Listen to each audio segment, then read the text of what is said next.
비 내리는 저녁, 택시 문이 갑자기 확 열리고 차가운 공기가 밀려들었어요. 어디까지 가실 건데요? 빨리 말씀하세요. 김정희 할머니는 거친 말투에 움찔했습니다. 굳은 무릎을 천천히 구부려 택시 뒷좌석에 몸을 숙였어요. 강남역 근처로 가려고 하는데요. 바퀴가 무릉덩이를 지나며 튀어오른 빗물이 창문을 때렸습니다. 뒷좌석에 제대로 앉기도 전에 기사는 급출발을 했어요. 김 씨는 핸드백을 꼭 쥐며 균형을 잡으려 했습니다. 택시 내부는 습하고 답답했어요. 담배 냄새와 오래된 방향제 향이 뒤섞여 코끝이 찡했습니다. 라디오에서는 교통 소식이 작게 흘러나왔어요. 아이고, 이 시간에 강남이요? 기사는 백미러로 노려보듯 시선을 던지며 짜증을 냈습니다. 지금 거기 가면 1시간은 걸리는데 할머니는 급한 일도 없으실 것 같은데. 가슴속에서 화가 일었지만 김 씨는 침착함을 유지했어요. 73세의 연륜이 그녀를 침착하게 만들었습니다. 이런 태도가 우리 회사의 서비스란 말인가?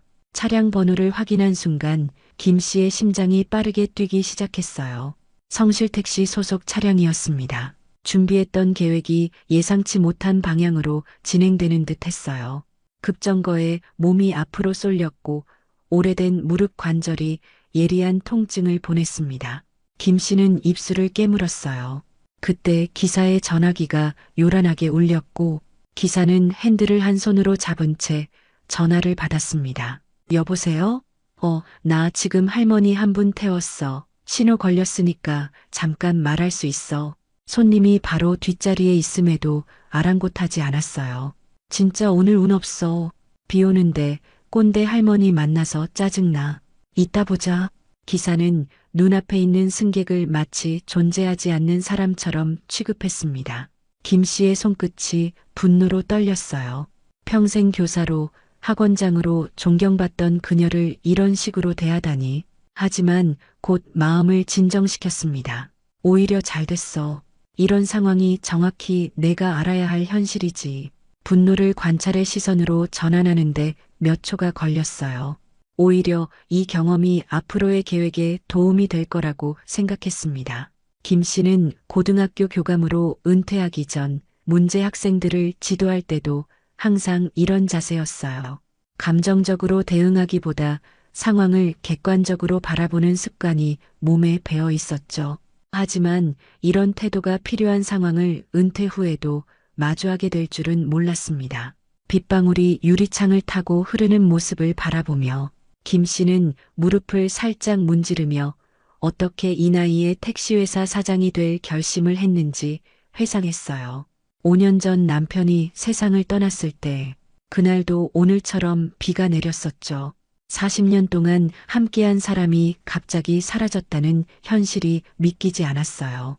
자녀들은 편안한 노후를 위해 모든 걸 정리하라고 권했습니다. 어머니, 이제 충분히 일하셨어요. 좀 쉬세요. 특히 딸 수영은 노년의 평안을 강조했어요. 남편의 장례를 치르고 친구들과 차를 마시고 손주들과 시간을 보내며 김 씨는 겉으로는 평화로운 노후를 받아들인 듯 했습니다. 하지만 내면에는 공허함이 자리 잡고 있었어요. 매일 아침 일어나면서 물었습니다. 오늘은 무엇을 위해 일어나는 걸까? 이대로 조용히 사라져가는 것이 옳은 일일까? 황혼기에 들어선 인생이지만 아직 할 수 있는 일이 있지 않을까? 김 씨는 항상 자신의 경험과 지혜를 다른 사람들과 나누는 일에 보람을 느껴왔어요. 학생들을 가르치고 젊은 교사들을 지도하며 느꼈던 그 기쁨을 그리워했습니다. 우연히 남편의 서재를 정리하던 중 발견한 서류들, 택시회사 관련 문서와 이상철 부장의 연락처. 남편은 늘 사업은 접었다고 말했는데 알고 보니 건강이 악화된 후에도 조용히 회사를 운영하고 있었어요. 제법 규모가 있는 택시회사였습니다. 30대 차량과 30여 명의 기사를 둔 성실택시. 이상철에게 연락했을 때 그는 김 씨의 전화를 받고 놀란 눈치였어요. 사모님이 회사에 관심이 있으실 줄은 몰랐습니다. 그의 말에 김 씨도 스스로 놀랐습니다. 관심이 있다고? 그런 생각을 한 적 없었는데. 그런데 이상철과 대화를 나누면서 김 씨의 마음속에 작은 불씨가 피어오르기 시작했어요. 만약 이 회사를 인수한다면, 만약 자신의 경험을 활용해 이 사업을 발전시킨다면, 73세의 나이에 새로운 도전이라니 어쩌면 무모한 생각이었을지도 모릅니다. 자녀들은 당연히 반대했죠. 어머니, 무슨 생각이세요? 그 나이에 택시회사라니요? 딸 수영은 거의 화를 낼 정도였어요. 아들은 조금 더 차분하게 접근했습니다.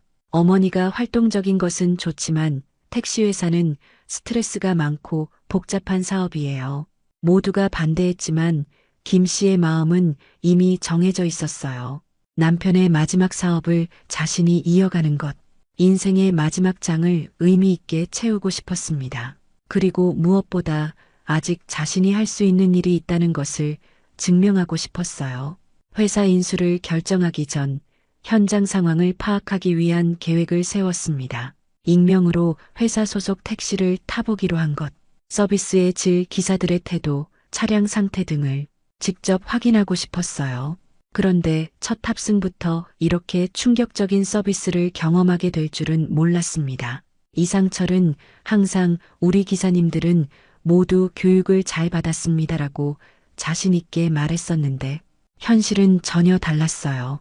택시가 무릉덩이를 지나며 차체가 흔들렸어요. 무릎의 통증이 다시 욱신거렸습니다. 비는 점점 더 세차게 내리기 시작했고 창문에 맺힌 물방울 너머로 도시의 불빛이 번져갔어요. 할머니, 이 비에 정확히 어디로 모실까요? 기사의 말투가 갑자기 바뀌었습니다. 다른 전화라도 온 걸까요? 김 씨는 정확한 주소를 알려주었어요. 갑자기 공손해진 태도가 더 위선적으로 느껴졌습니다. 어쩌면 팁을 기대하는 건지도 모르겠다고 생각했어요. 기사의 이름표를 다시 한번 살폈습니다. 강민우. 이름과 함께 그의 모습을 머릿속에 확실히 기억해 두었어요. 헤드라이트 불빛이 그의 굳은 얼굴을 비추었습니다.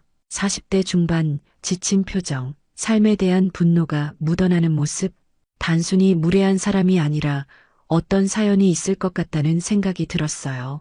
그가 운전대를 꽉 움켜쥐는 모습, 신호가 바뀌기도 전에 초조하게 발을 떠는 모습, 이런 직업 스트레스가 승객에게 전해지는 악순환이 보였습니다. 교육만으로는 해결되지 않을 근본적인 문제가 있어 보였어요.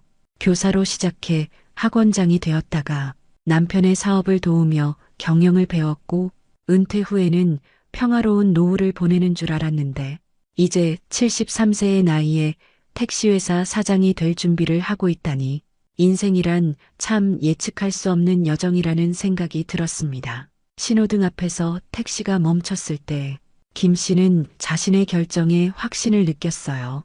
아직 늦지 않았다는 생각, 서서히 가라앉는 태양처럼 물러나기보다는 마지막까지 빛을 발하고 싶었습니다.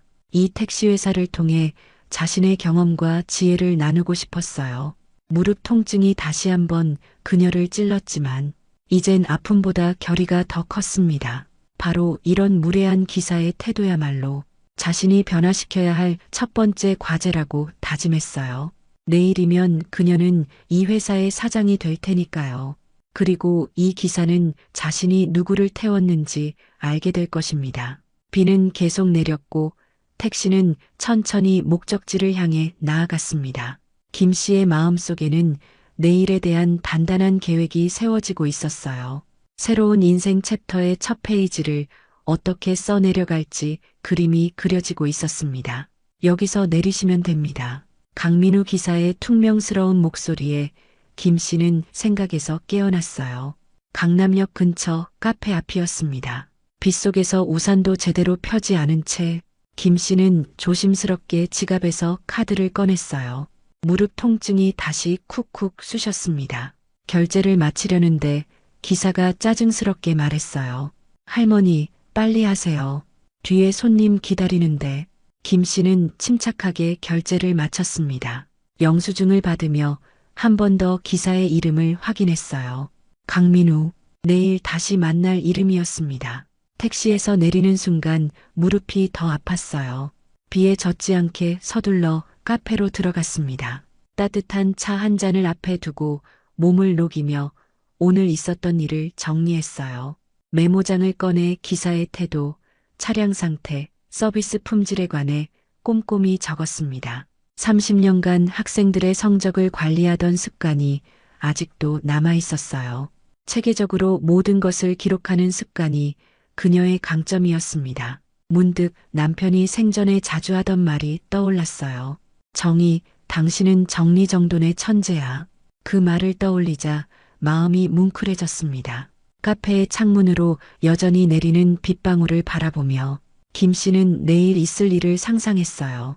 회사를 정식으로 인수하는 첫날, 법무사 사무실에서 관련 서류를 모두 처리한 터라 내일은 실질적으로 회사를 맡게 되는 첫날이었습니다. 이상철 부장과의 만남, 회사 직원들과의 첫 대면, 그리고 강민우 기사와의 재회. 김 씨는 그 순간을 생각하며 미소 지었어요. 분노나 복수심이 아니라 교육자로서의 기대감이었습니다. 집으로 돌아가는 길 기사를 부를까 고민했지만 비가 그친 틈을 타버스를 타기로 했어요. 무릎은 여전히 아팠지만 평소의 습관을 지키고 싶었습니다. 버스 계단을 오를 때마다 무릎이 시렸어요. 자리에 앉아 다리를 쭉 펴며 안도의 한숨을 내쉬었습니다. 진통제를 먹을 시간이었지만 집에 도착한 후에 먹기로 했어요. 집에 도착했을 때는 이미 저녁 8시가 넘었습니다. 현관문을 열자마자 딸 수영의 목소리가 들렸어요. 어머니, 어디 계셨어요? 전화도 안 받으시고. 딸의 얼굴에는 걱정이 가득했습니다. 그도 그럴 것이 수영은 자신의 어머니가 택시회사 사장이 될 거라는 소식에 여전히 받아들이지 못하는 상태였으니까요. 괜찮아. 엄마가 어디 갈 데가 있겠니? 김 씨는 무릎 통증을 감추며 딸을 안심시키려 했어요. 하지만 수영은 어머니의 절뚝거림을 놓치지 않았습니다. 또 무릎이죠? 약은 드셨어요? 집에 와서 먹으려고 했어. 김 씨는 약봉지를 꺼내며 말했어요. 수영은 물을 가져와 어머니에게 건넸습니다. 어머닌 73세예요. 그 나이에 새로운 사업이라니요. 수영은 거실 소파에 앉으며 말했어요. 게다가 택시회사라니. 그 복잡한 사업을 어떻게 하실 거예요? 김 씨는 차분히 대답했습니다. 내가 30년 동안 교감으로 일하면서 수백 명의 교사와 수천 명의 학생을 관리했잖니. 그녀의 목소리에는 자신감이 묻어났어요. 내심 불안함도 있었지만 딸 앞에서는 드러내고 싶지 않았습니다. 이미 모든 법적 절차는 끝났고 내일부터 실질적인 경영이 시작되니까요. 후회할 시간도 물러설 공간도 없었어요. 학교랑 택시회사는 달라요. 수영의 목소리가 높아졌습니다. 기사들은 학생들이 아니에요. 거친 사람들도 많고 관리하기 어려울 거예요. 김 씨는 오늘 있었던 일을 생각하며 미소 지었어요. 나도 알아. 오늘 경험했으니까. 수영은 의아한 표정으로 어머니를 바라봤습니다. 오늘 우리 회사 택시를 타봤어. 딸의 놀란 표정을 보며 김 씨는 이야기를 이어갔어요. 서비스가 최악이었단다. 개선할 점이 많아 보여. 어머니, 수영은 할 말을 잃은 듯 했어요. 정말 이 일을 하실 건가요? 김 씨는 고개를 끄덕였습니다. 내일 아침 9시에 이상철 부장과 만나기로 했어. 그리고 10시에 전체 직원 미팅이 있단다. 그녀의 목소리에는 흔들림이 없었어요. 하지만 내면에는 작은 불안감이 있었습니다. 정말 내가 잘할 수 있을까? 이 나이에. 그런 생각을 떨쳐내며 김 씨는 침착함을 유지했어요. 수영은 깊은 한숨을 내쉬었습니다. 그럼 제가 모셔다 드릴게요. 딸의 걱정 어린 눈빛이 마음에 걸렸지만 김 씨는 미소로 답했어요. 그날 밤 김 씨는 오랜만에 옷장을 열었습니다. 은퇴 후 거의 입지 않았던 정장들이 가지런히 걸려 있었어요. 남편의 장례식 이후 처음 꺼내보는 정장이었습니다. 검은색 정장을 꺼내 침대 위에 놓았어요.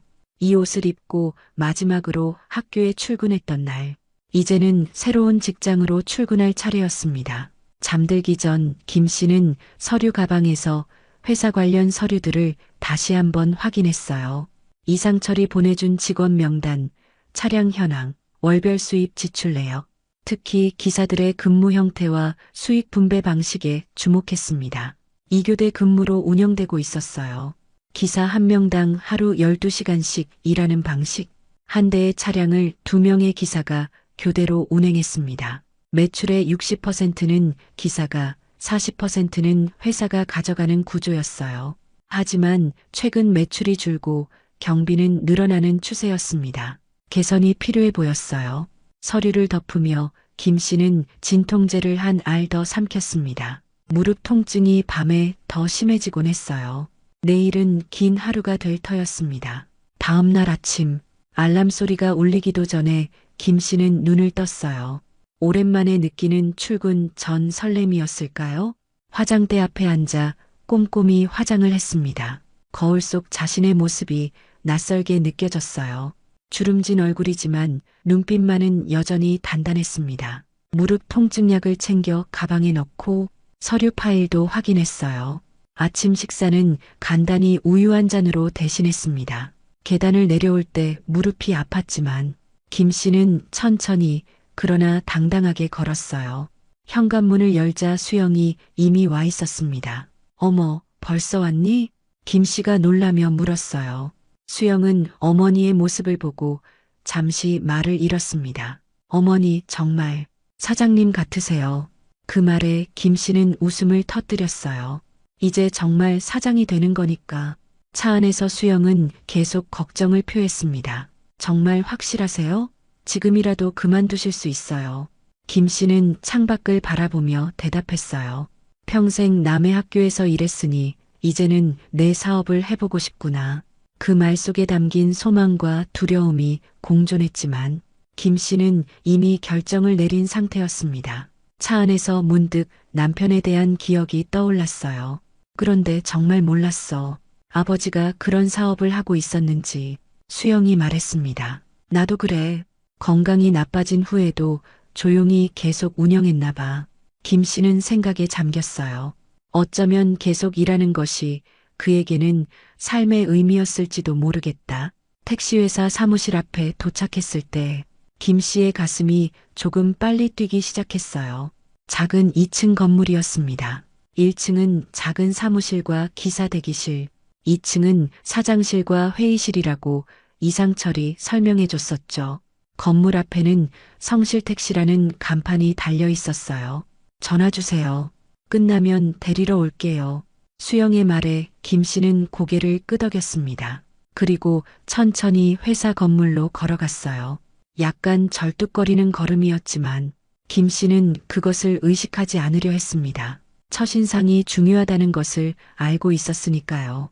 문을 열자 간단한 사무실 공간이 눈에 들어왔습니다. 직원 몇 명이 분주히 일하고 있었어요. 김 씨가 들어서자 모두의 시선이 그녀에게 향했습니다. 그중 한 남자가 황급히 일어나 다가왔어요. 김 여사님 오셨습니까? 이상철 부장이었습니다. 60대 후반으로 보이는 남자는 공손하게 인사했어요. 사모님을 뵙게 되어 영광입니다. 고인이 된 사장님께서 항상 말씀하셨습니다. 그는 김 씨를 2층으로 안내하며 이야기했습니다. 계단을 오르는 동안 무릎 통증이 심해졌지만 김 씨는 표정을 관리하며 천천히 올라갔어요. 새 사장으로서의 첫 모습을 보이는 순간이었으니까요. 사모님께서 교육자로서 뛰어난 관리 능력을 갖고 계시다고요. 김 씨는 미소 지으며 고개를 끄덕였어요. 과찬이십니다. 이제 택시회사는 처음이라 많이 배워야 할 것 같네요. 2층 사장실은 깔끔했지만 오랫동안 사용하지 않은 느낌이었습니다. 남편이 돌아가신 후에도 이 방을 그대로 두셨군요. 김 씨가 말했어요. 이상철은 고개를 끄덕였습니다. 네, 사장님의 유지를 받들어 회사를 운영해 왔습니다. 그의 목소리에는 자부심이 묻어났어요. 그런데 최근에 어려움이 좀 있습니다. 이상철의 표정이 갑자기 진지해졌어요. 젊은 기사들의 서비스 품질 문제가 있고 몇몇 기사들은 규율을 잘 따르지 않습니다. 2교대 근무가 체계적으로 이루어지고 있나요? 김 씨가 물었습니다. 이상철은 고개를 저었어요. 최근에는 기사 이직률이 높아져서 일부 차량은 한 명의 기사만 운행하고 있습니다. 그는 한숨을 내쉬었어요. 특히 젊은 기사들이 힘들어합니다. 김 씨는 어제의 경험을 떠올렸습니다. 네, 어제 직접 경험했어요. 이상철의 눈이 커졌습니다. 네, 무슨 말씀이신지. 어제 저녁에 귀사의 택시를 탔어요. 강민우 기사의 차량이었죠. 이상철의 표정이 굳어졌어요. 아이고, 정말 죄송합니다. 강민우 기사가 무례하게 굴었습니까? 김 씨는 고개를 끄덕였습니다. 그래서 오늘 전체 미팅이 더 기대되네요. 그녀의 목소리에는 단호함이 묻어났어요. 이상철은 잠시 망설이다 조심스럽게 말을 꺼냈습니다. 강민우 기사는 사실 고인이 된 사장님의 친구 아들입니다. 김 씨는 놀란 눈으로 이상철을 바라봤어요. 남편의 친구 아들이라고요? 처음 듣는 얘기네요. 이상철은 더 불편한 표정을 지었습니다. 네, 꼭 김 사장님께서 특별히 돌봐달라고 하셨습니다. 김 씨는 잠시 생각에 잠겼어요. 남편이 왜 그런 부탁을 했는지, 그리고 왜 자신에게 말하지 않았는지 궁금했습니다. 강민우에게 어떤 사연이 있는 걸까요? 직원 현황에 대해 좀 더 자세히 알려주세요. 김 씨는 메모장을 꺼내며 말했습니다. 이상철은 체계적으로 설명하기 시작했어요. 총 기사는 32명입니다. 50대 이상이 15명, 40대가 12명, 30대가 5명입니다. 그는 서류 하나를 김 씨에게 건넸어요. 이 중 10년 이상 근무한 베테랑이 13명입니다. 배차 시스템은 어떻게 운영되고 있나요? 김 씨가 물었습니다. 콜센터를 통한 배차와 개인 영업을 병행하고 있습니다. 이상철은 서류를 하나 더 꺼냈어요. 매출 구조는 이렇습니다. 기사가 60%, 회사가 40%를 가져갑니다. 김 씨는 꼼꼼히 서류를 살펴보았습니다. 강민우 기사는 어떤 사람인가요? 이상철은 불편한 표정을 지었어요. 솔직히 말씀드리자면 문제가 좀 있는 직원입니다. 그는 목소리를 낮추어 말했어요. 운전 실력은 좋지만 고객 서비스에서 자주 민원이 들어옵니다. 김 씨는 더 알고 싶었지만 시계를 확인했습니다. 시간이 다 됐네요. 미팅 준비를 할게요. 이상철은 자리에서 일어났어요. 가시죠, 사장님. 김 씨는 심호흡을 했습니다. 30년간 학생들 앞에 섰던 경험이 있지만 오늘은 조금 다르게 느껴졌어요. 새로운 도전의 시작이었습니다. 회의실로 들어서자 30여 명의 남자들이 일제히 고개를 돌렸어요. 모두 제각각의 표정으로 김 씨를 바라보았습니다. 호기심, 의구심, 무관심 등 다양한 표정이었어요. 그리고 맨 뒷줄에 앉아있는 한 남자와 눈이 마주쳤습니다. 강민우 기사였어요. 그의 얼굴이 순간 창백해졌습니다. 어제 만났던 그 할머니가 이제는 그의 사장님으로 눈앞에 서 있었으니까요. 회의실 안에 하나둘씩 모이는 기사들. 김 씨의 심장이 평소보다 빠르게 뛰고 있었어요. 32명의 기사들 앞에 선다는 생각에 설렘과 긴장이 교차했습니다. 학교 학부모 회의와는 다르겠지. 이들은 내 지시를 따를 학생들이 아니야. 김 씨는 내면의 불안감을 애써 누르며 앞쪽에 마련된 단상 옆에 차분히 서 있었어요. 이상철이 옆에서 출석부를 들고 기사들의 이름을 확인하고 있었습니다. 오늘 첫 자리니 가급적 모두 참석해야 하는데 이상철이 걱정스럽게 중얼거렸어요. 몇 명이 콜 중인가요? 지금 5분이 운행 중입니다. 2명은 장거리 운행이라 참석이 어렵고 이상철은 출석부를 확인하며 말했어요. 출근 시간 라이더들은 다 오셨네요. 김 씨는 라이더라는 업계 용어에 귀를 기울였습니다. 배달 라이더와 같은 의미겠구나. 택시업계 용어를 빨리 익혀야겠어. 그녀는 미소로 이상철을 안심시켰어요. 김 씨의 시선은 자연스럽게 뒷줄에 앉은 강민우에게 향했어요. 그는 여전히 충격을 받은 표정으로 또래로 보이는 40대 기사들에게 뭔가 속삭이고 있었습니다. 회의실을 둘러보니 크게 세 그룹으로 나뉘어 앉아 있는 것이 보였어요. 앞쪽에는 주로 50-60대로 보이는 연륜 있는 기사들, 중간에는 40대 중반의 장년층, 맨 뒤쪽에는 강민우를 포함한 30-40대 초반의 젊은 기사들이 삼삼오오 모여 있었어요. 회사 내 세대 구분이 뚜렷하구나. 김 씨는 교감 시절 교무실 좌석 배치를 볼 때와 비슷한 통찰력으로 상황을 읽었습니다. 표정만으로도 속삭임의 내용이 짐작되었어요. 저 할머니가 새 사장이라고? 어제 그분을 태웠다고? 교사 출신이 택시회사를 어떻게 운영한다는 거야? 김 씨는 그런 의구심에 익숙했어요.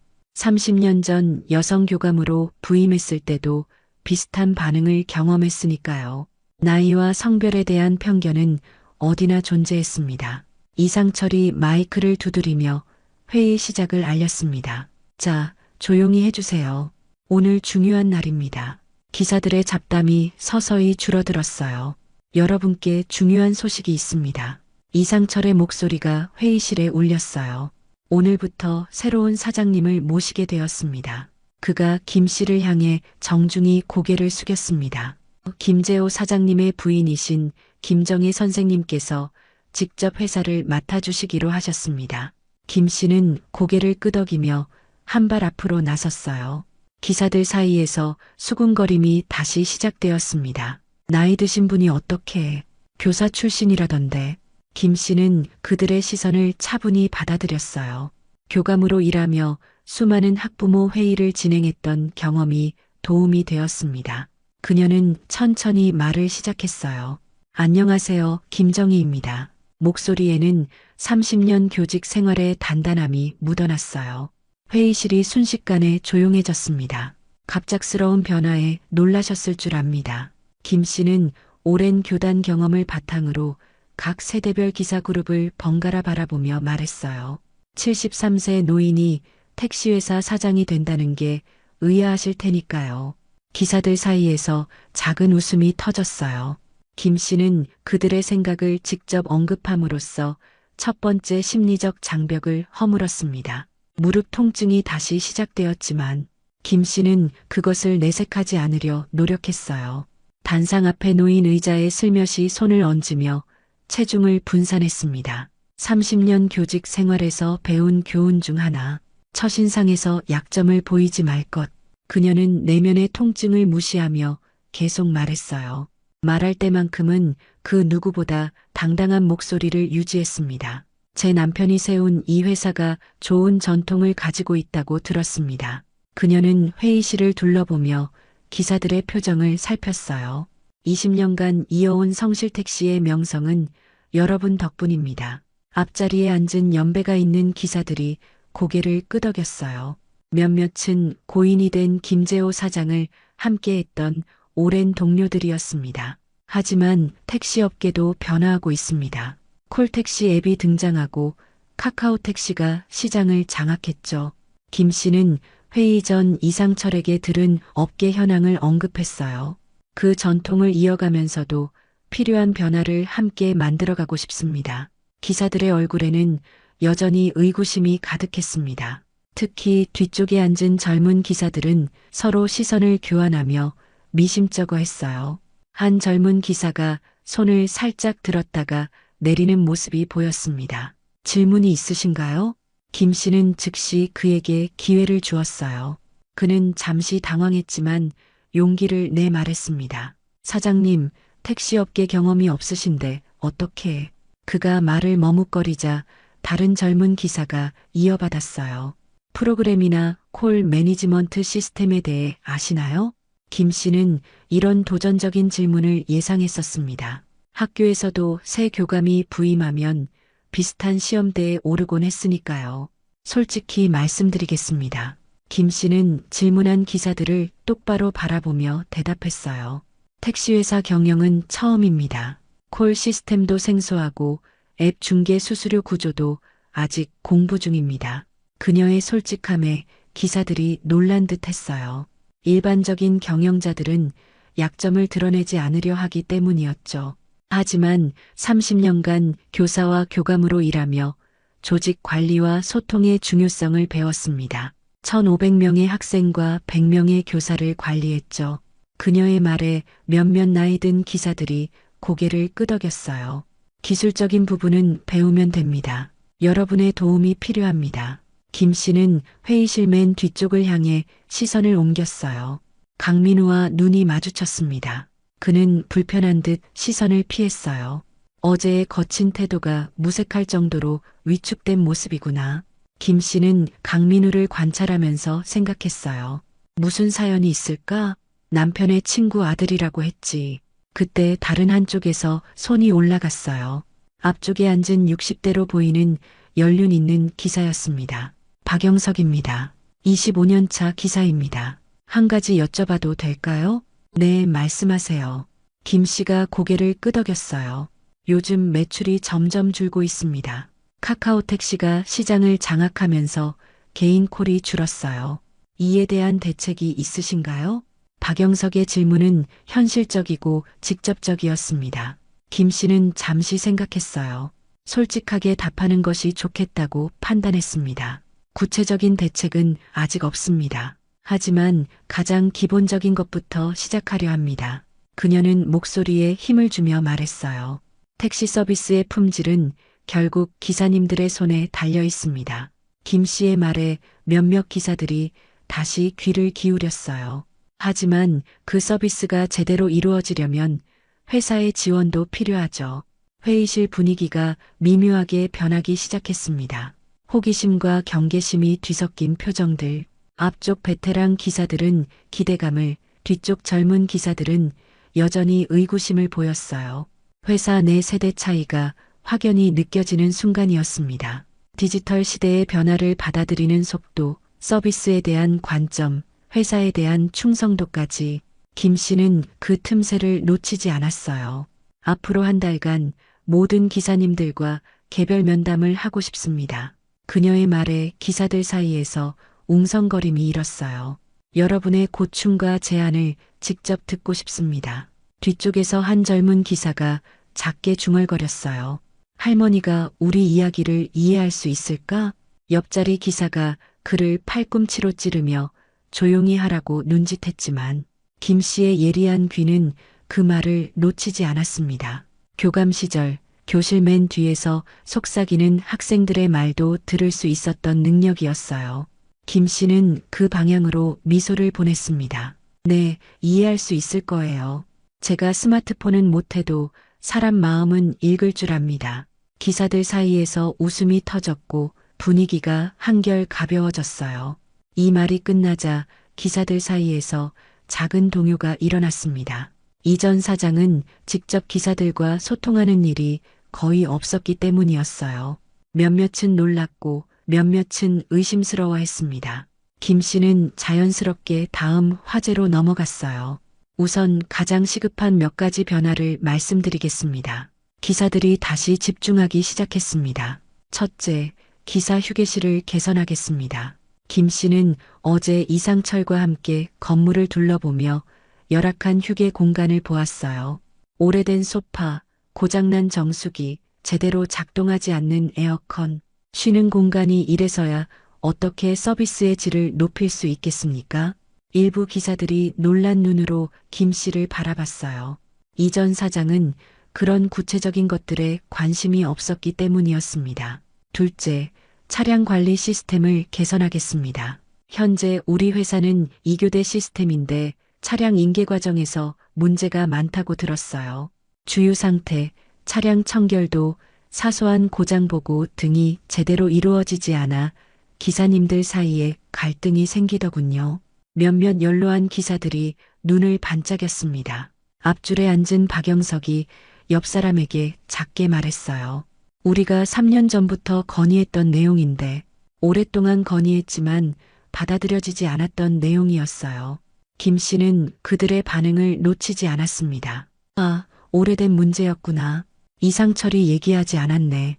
셋째, 고객 서비스 매뉴얼을 새롭게 만들겠습니다. 이 말에 강민우를 포함한 젊은 기사들의 표정이 굳어졌어요.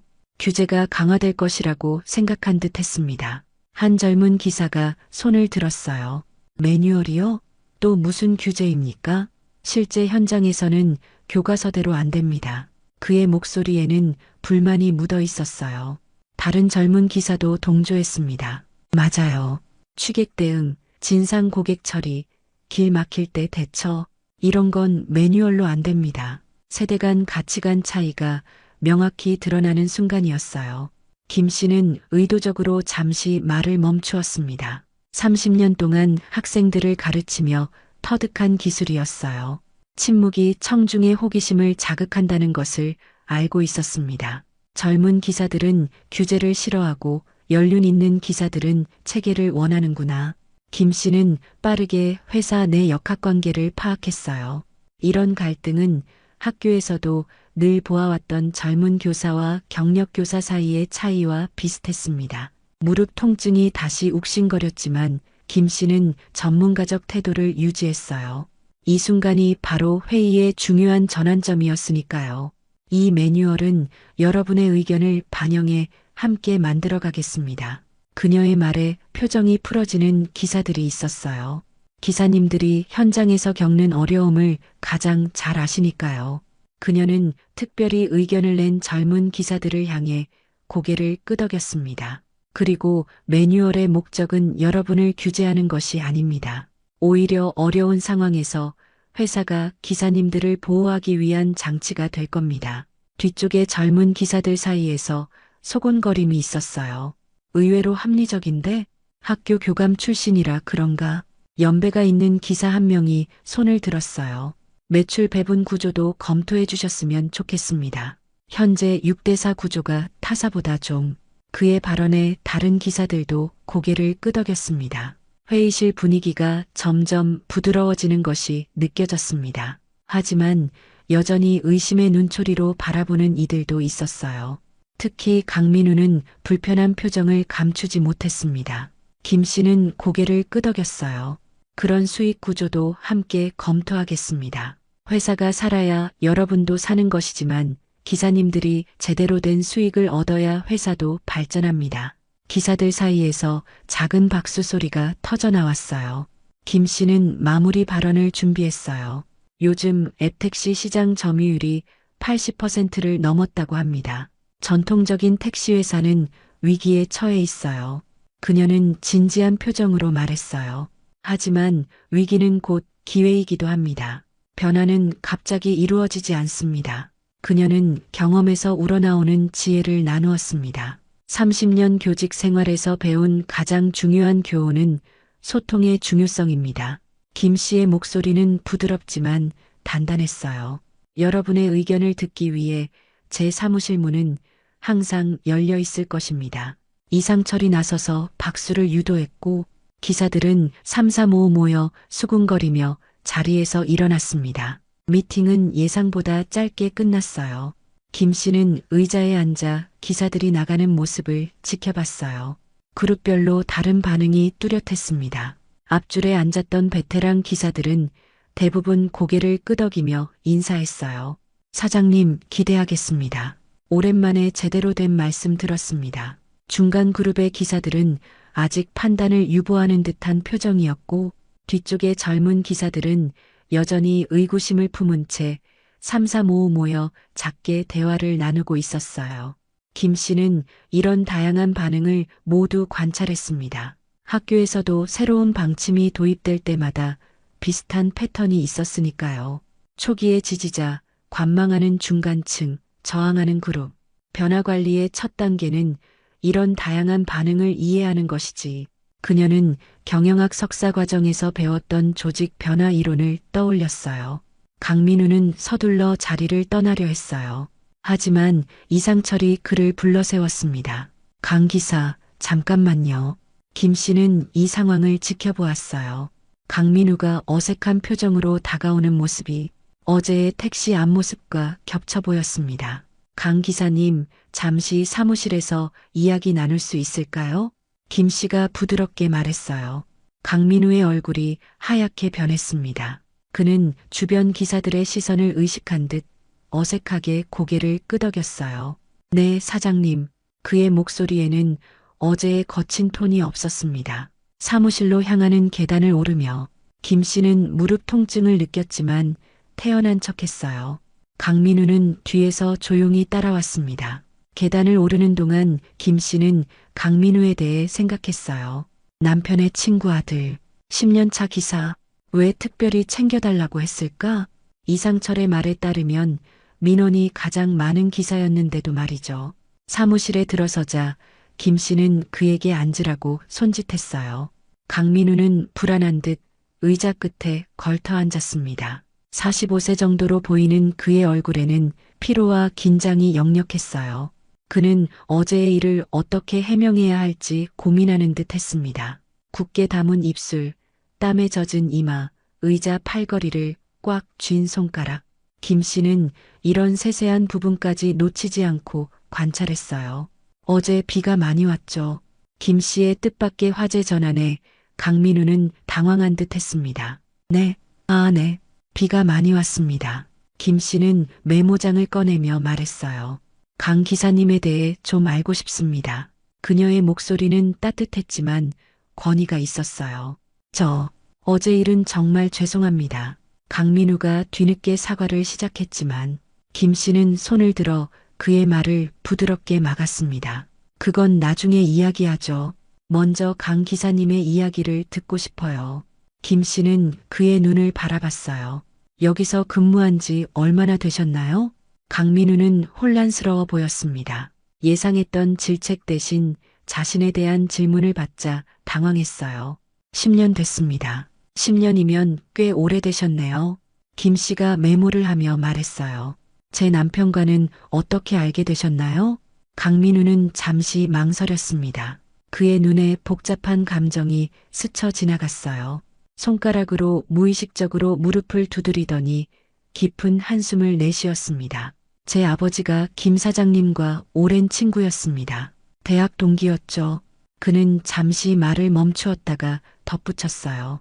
아버지가 돌아가시기 전에 김 사장님께 저를 부탁하셨다고 들었습니다. 김 씨는 고개를 끄덕였습니다. 아, 그렇군요. 제가 몰랐네요. 그녀의 말에 강민우는 눈을 피했어요. 그래서 남편이 특별히 챙겨달라고 했구나. 김 씨는 상황을 좀 더 이해하게 되었어요. 하지만 여전히 의문이 남았습니다. 강 기사님, 아버님은 언제 돌아가셨나요? 그녀가 조심스럽게 물었어요.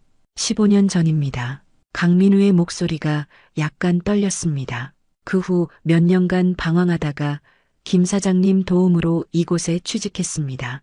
택시기사 일은 어떠세요? 만족하시나요? 김 씨의 질문에 강민우는 잠시 생각에 잠겼습니다. 그러더니 솔직한 대답이 나왔어요. 힘듭니다. 단순한 두 글자였지만 많은 것을 담고 있었습니다. 그의 목소리에는 피로와 체념이 묻어 있었어요. 구체적으로 어떤 점이 가장 힘드신가요? 김 씨가 메모지를 꺼내며 물었습니다. 강민우는 잠시 머뭇거리더니 대답했어요. 12시간 운전은 육체적으로 너무 힘듭니다. 허리 디스크가 생겼어요. 그는 잠시 망설이다 덧붙였습니다. 그리고 요즘 콜이 줄어 수입이 예전 같지 않습니다. 아이 둘 교육비에. 김 씨는 더 물어보려 했지만 전화벨 소리가 대화를 중단시켰어요. 이상철이 급하게 문을 두드렸습니다. 사장님, 대형 고객사에서 전화가 왔습니다. 김 씨는 아쉬운 표정으로 강민우를 바라봤어요. 나중에 다시 이야기 나눠요. 그녀가 말했습니다. 내일 아침 일찍 와주실 수 있나요? 강민우는 의아한 표정으로 고개를 끄덕였어요. 네, 알겠습니다. 그는 자리에서 일어났습니다. 떠나기 전 강민우는 문손잡이를 잡고 잠시 망설이다 입을 열었어요. 사장님, 진심으로 어제 일은 사과드립니다. 그의 목소리에는 진정한 후회가 묻어났습니다. 그날은 제가 좀 힘든 날이었습니다. 아이가 아파서 병원비 걱정을 하던 참이었고 그는 변명을 늘어놓다가 스스로 말을 멈췄어요. 아니, 어떤 이유든 손님에게 그렇게 대한 건 잘못입니다. 정말 죄송합니다. 김 씨는 부드럽게 미소 지었어요. 내일 더 이야기 나눠요. 강민우는 고개를 숙이고 사무실을 나갔습니다. 이상철이 전화를 연결했어요. 김 씨는 전화를 받으며 창밖을 바라봤습니다. 주차장에서 강민우가 택시에 오르는 모습이 보였어요. 그의 등 뒤로 노을이 지고 있었습니다. 첫날부터 예상치 못한 많은 일들이 있었어요. 하지만 김 씨는 이제 막 시작이라는 것을 알고 있었습니다. 이 택시 회사를 새롭게 만들어가는 여정. 어쩌면 그녀의 인생에서 가장 도전적인 챕터가 될지도 모르겠다고 생각했어요. 무릎 통증이 여전했지만 마음은 오랜만에 활기차게 뛰고 있었습니다. 이상철이 통화를 끝내고 김 씨에게 다가왔어요. 어떻게 진행하실 예정인가요? 그의 표정에는 걱정과 기대가 공존했습니다. 김 씨는 결심한 듯 말했어요. 내일부터 모든 기사님들과 순차적으로 면담을 시작할 겁니다. 그녀의 목소리에는 단호함이 묻어났습니다. 강민우 기사부터 시작해서요. 이상철의 눈이 커졌어요. 가장 문제가 많은 기사부터 시작하시겠다는 건가요? 김 씨는 고개를 끄덕였습니다. 문제가 아니라 가능성이라고 생각해요. 그녀는 창밖을 다시 바라보았어요. 내일 아침 좀 일찍 출근해 주세요. 김 씨가 말했습니다. 준비할 것이 많아요. 밖에서 택시 엔진 소리가 들렸어요. 김 씨는 창밖을 바라보며 강민우가 떠나는 모습을 지켜보았습니다. 그의 뒷모습에서 묘한 외로움이 느껴졌어요. 모든 행동에는 이유가 있지. 교직 생활에서 배운 가장 중요한 교훈 중 하나였습니다. 문제 학생들 뒤에는 항상 그들의 행동을 설명할 수 있는 사연이 있었으니까요. 무릎 통증이 다시 욱신거렸지만 김 씨는 이제 그것에 익숙해진 듯 했어요. 첫날의 해가 완전히 저물고 있었어요. 그녀의 새로운 도전은 이제 막 시작되었습니다. 내일은 더 깊은 대화를 나눠봐야겠다. 김 씨는 강민우의 파일을 펼쳐보며 생각했어요. 내면에는 어느새 교감이 아닌 택시회사 사장으로서의 책임감이 자리 잡고 있었습니다. 다음 날 아침 사무실에 도착한 김 씨의 표정은 무척 단단해 보였어요. 어제와는 다른 결의의 찬 모습이었습니다. 일찍 출근한 이상철이 커피를 내밀며 인사했어요. 어제보다 일찍 오셨네요. 이상철이 말했습니다. 김 씨는 고개를 끄덕이며 커피를 받았어요. 강민우 기사는 언제 오나요? 김 씨가 시계를 확인하며 물었습니다. 이상철은 약간 놀란 듯한 표정을 지었어요. 7시 30분에 오기로 했습니다. 그가 답했어요. 하필 그 기사부터 면담하시는 이유가 있으신가요? 김 씨는 미소를 지으며 창밖을 바라봤습니다. 비가 그친 아침 하늘이 맑게 펼쳐져 있었어요. 무릎 통증도 어제보다 한결 나아진 상태였습니다. 가장 어려운 문제부터 해결해야 나머지가 쉬워지죠. 김 씨의 말에 이상철은 이해했다는 듯 고개를 끄덕였어요. 그의 표정에서 김 씨에 대한 신뢰가 자라고 있음이 느껴졌습니다. 그런데 부장님, 회사 차량 보험 상태는 어떤가요? 김 씨가 문득 물었어요. 이상철의 표정이 순간 굳어졌습니다. 솔직히 말씀드리면 몇몇 차량은 보험료가 밀려 있습니다. 그의 목소리가 낮아졌어요. 고 김재호 사장님이 돌아가신 후 재정 상태가 좋지 않아서 김 씨는 메모장에 빠르게 기록했습니다. 아직 파악해야 할 회사 문제가 많았어요. 강민우와의 면담을 통해 더 많은 현장 이야기를 들을 필요가 있었습니다. 사무실 시계가 7시 28분을 가리켰을 때 문 밖에서 발소리가 들렸어요. 강민우가 예상보다 일찍 도착한 것이었습니다. 노크 소리에 김 씨가 들어오라고 말했어요. 문이 열리고 강민우가 조심스럽게 들어왔습니다. 어제와는 달리 단정한 모습이었어요. 평소에는 입지 않았을 법한 셔츠에 넥타이까지 메고 왔다는 사실이 김 씨의 눈에 들어왔습니다. 이상철은 강민우를 보더니 슬쩍 사무실을 나갔어요. 앉으세요. 김 씨가 맞은편 의자를 가리키며 말했습니다. 강민우는 어색하게 자리에 앉았어요. 커피 한 잔 하시겠어요? 김 씨의 제안에 강민우는 당황한 듯 했습니다. 아마도 꾸중이나 징계를 예상했던 것 같았어요. 아, 네, 감사합니다. 그의 목소리는 어제의 거친 택시기사와는 전혀 달랐습니다. 김 씨는 테이블 위의 보온 포트에서 커피를 한 잔 더 따랐어요. 어제 대화를 이어가고 싶습니다. 김 씨가 커피를 건네며 말했어요. 택시기사로서 가장 힘든 점이 뭐라고 하셨죠? 강민우는 잠시 생각에 잠겼습니다. 어제와 달리 오늘은 좀 더 솔직하게 말할 준비가 된 듯 했어요. 그는 조심스럽게 입을 열었습니다. 12시간 운전은 육체적으로 너무 힘들어요. 그가 말했습니다. 허리 디스크가 생겼고 항상 피로가 누적돼 있어요. 김 씨는 고개를 끄덕이며 메모를 했어요. 그 외에 다른 어려움은요?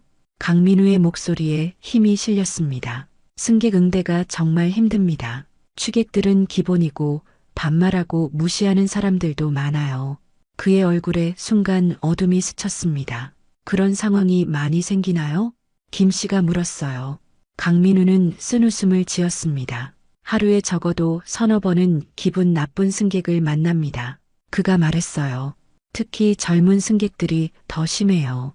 택시기사를 사람으로 보지 않는 것 같습니다. 김 씨는 메모를 하면서도 그의 표정 변화를 놓치지 않았어요. 교감 시절 학생 상담을 할 때처럼 말이지요. 강민우의 이야기 뒤에 숨겨진 감정을 읽으려 했습니다. 이해합니다. 김 씨가 말했어요. 저도 교사로 일하면서 비슷한 경험이 있었어요. 인격을 무시당하는 느낌이죠. 강민우의 눈이 잠시 커졌습니다. 공감받는다는 느낌에 경계심이 조금 풀리는 듯 했어요. 그는 조금 더 편안한 자세로 자리에 앉았습니다. 가족은 어떻게 되시나요? 김 씨가 자연스럽게 화제를 전환했어요. 강민우의 얼굴이 밝아졌습니다. 아내와 초등학생 아이 둘이 있습니다. 그가 말했어요. 큰 아이는 6학년, 작은 아이는 3학년입니다. 김 씨는 따뜻한 미소를 지었습니다. 아이들이 아빠의 직업에 대해 어떻게 생각하나요? 이 질문에 강민우의 표정이 복잡하게 변했어요. 잠시 침묵 후 그는 조용히 대답했습니다. 큰아이가 얼마 전에 말했어요. 자기 친구들 아빠는 모두 회사원인데 그의 목소리가 잠시 떨렸어요. 김 씨는 아무 말도 하지 않고 그가 계속 이야기할 수 있도록 기다렸습니다. 상담 기술의 기본이었죠. 때로는 침묵이 가장 좋은 대화의 방법이라는 것을 알고 있었어요. 아이들 교육비가 가장 큰 고민입니다. 강민우가 마침내 말을 이었어요. 영어학원, 수학학원, 피아노. 아이들 교육비만 매달 100만 원이 넘어요. 김 씨는 고개를 끄덕였습니다. 자식을 키우는 부모의 마음을 이해했어요. 그녀도 딸 수영을 키우면서 비슷한 고민을 했으니까요. 요즘은 수입이 어떠세요? 그녀가 물었습니다. 강민우의 표정이 어두워졌어요. 점점 줄고 있습니다. 카카오 택시가 시장을 장악한 후로 그는 한숨을 내쉬었습니다. 예전에는 하루 20만 원 정도 벌었는데 요즘은 12-13만 원이 고작입니다. 김 씨는 메모장에 수치를 적으며 고개를 끄덕였어요. 매출 분배 구조가 6대4라고 들었는데 이 점에 대해서는 어떻게 생각하세요? 그녀가 물었습니다. 강민우의 눈이 반짝였어요. 솔직히 말씀드리면 타사보다 회사 측에 유리한 구조입니다. 그가 조심스럽게 말했어요. 다른 회사들은 7대3 구조가 많아요. 김 씨는 고개를 끄덕이며 메모했습니다. 이런 솔직한 의견이 회사 개선에 필요했으니까요. 그녀는 다른 질문으로 넘어갔어요. 차량 관리는 어떻게 이루어지고 있나요? 김 씨가 물었습니다. 이번에는 강민우의 목소리에 불만이 가득했어요. 그게 큰 문제 중 하나입니다. 그가 말했어요. 이교대로 차량을 공유하는데 인수인계가 제대로 안 돼요. 김 씨가 관심을 보이자 강민우는 더 자세히 설명했습니다. 전 조 기사가 차를 지저분하게 반납하거나 기름을 비우고 주고 그의 목소리에는 현장의 문제점이 생생하게 담겨 있었어요. 간단한 체크리스트라도 있으면 좋을 텐데 강민우가 덧붙였어요. 김 씨의 눈이 반짝였습니다. 좋은 제안이네요. 김 씨가 말했어요. 차량 인수인계 시스템을 개선할 필요가 있겠어요. 대화가 30분쯤 이어졌을 때 김 씨는 화제를 서서히 변화시켰습니다. 강 기사님, 어제 저에게 보여준 태도에 대해 이야기해 볼까요? 그녀의 목소리는 부드러웠지만 단호했어요. 강민우의 얼굴이 붉어졌습니다. 정말 죄송합니다, 사장님. 그가 고개를 숙이며 말했어요. 변명의 여지가 없습니다. 김 씨는 잠시 그를 관찰했습니다. 진심으로 후회하는 것 같았어요. 하지만 단순한 사과보다 더 중요한 것이 있었습니다. 왜 그런 행동을 했는지 이해하고 싶어요. 김 씨가 말했어요. 특별히 힘든 일이 있었나요?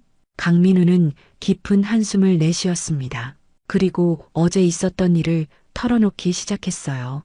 작은 아이가 갑자기 아파서 응급실에 갔던 일, 병원비 걱정에 머리가 아프던 차에 전조 기사가 차량을 엉망으로 반납한 상황, 그리고 그날따라 손님이 없어 수입이 적었던 문제까지.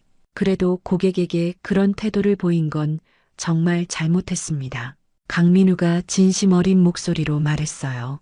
다시는 그런 일이 없도록 하겠습니다. 김 씨는 고개를 끄덕였어요. 강 기사님의 상황을 이해합니다. 하지만 맞습니다. 어떤 상황에서도 고객에게 그런 태도는 받아들일 수 없어요. 그녀의 목소리는 단호했지만 비난하는 톤은 아니었습니다. 그런데 한 가지 궁금한 게 있어요. 왜 우리 회사를 떠나지 않으셨나요?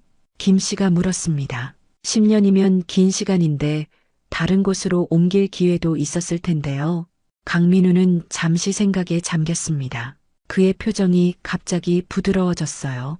고 김재호 사장님 덕분입니다. 김 씨의 눈이 커졌습니다. 자신의 남편 이야기가 나오자 갑자기 가슴이 뭉클해졌어요. 어떤 면에서요?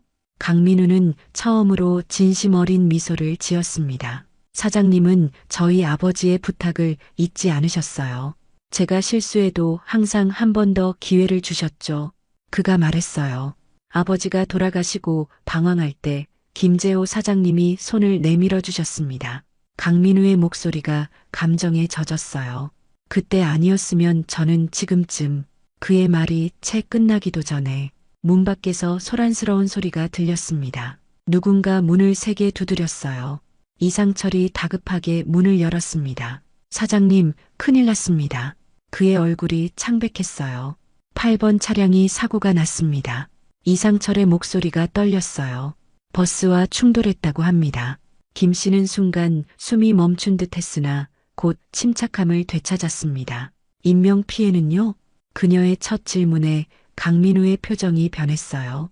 다행히 승객은 없었고 기사님은 경미한 부상입니다. 이상철이 답했어요. 하지만 차량은 크게 파손되었습니다. 보험 처리 문제로 경찰서에 가봐야 할 것 같습니다. 김 씨는 즉시 자리에서 일어났습니다. 어느 기사님이 운전하셨나요? 그녀가 물었어요. 박준영 기사입니다. 5년차 기사예요. 이상철이 답했습니다. 그의 표정이 더 심각해졌어요.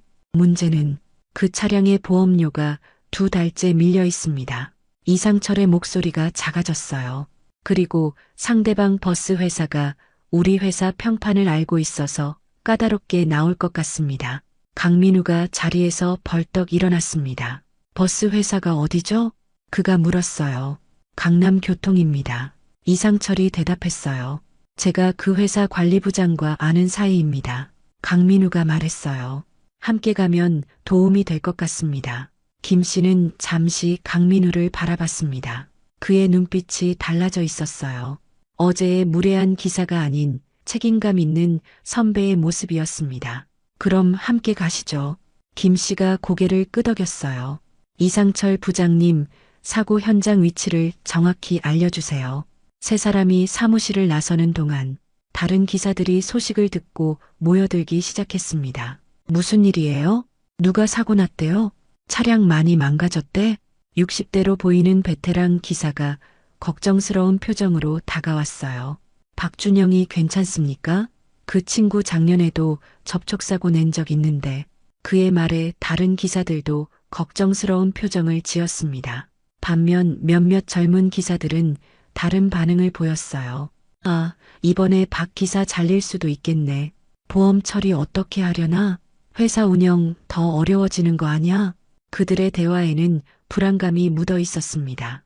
김 씨는 이런 다양한 반응을 모두 주시했어요. 회사 내 분위기와 관계 역학을 읽을 수 있는 중요한 단서였으니까요. 모두 진정하세요. 김 씨가 조용히 말했어요. 상황을 파악하고 돌아오겠습니다. 불필요한 소문은 삼가주세요. 그녀의 단호한 목소리에 기사들이 잠시 조용해졌습니다. 오랜 교감 경험이 이런 위기 상황에서 빛을 발했어요. 차에 오르면서 무릎 통증이 다시 찾아왔지만 김 씨는 그것보다 더 중요한 문제에 집중했어요. 이 순간 그녀의 결정과 대처가 회사에 대한 신뢰를 형성할 테니까요.